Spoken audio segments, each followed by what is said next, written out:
dengan komposisi pemain yang hampir 100% berbeda dibandingkan musim 2019, di mana hampir seluruh pemain yang dimiliki Sriwijaya FC di musim ini merupakan wajah baru dan mayoritas merupakan pemain muda.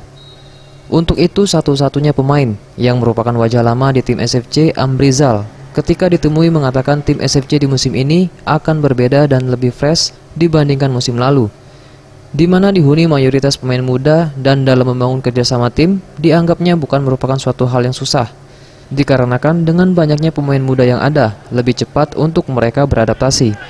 Kita sekarang dibilang tim muda kan, ya pasti lebih fresh kan, ya terbukti di lapangan rata-rata anak-anak lebih enjoy, lebih aktif, itu aja daripada musim kemarin. Ya itu kelebihannya cuma itu aja. Kalau lihat sekarang anak muda ini agak lebih cepat menangkap, jadi nggak ada rasa susah beradaptasi itu lah, jadi cepat aja orang. Eza PM, Sriwijaya TV.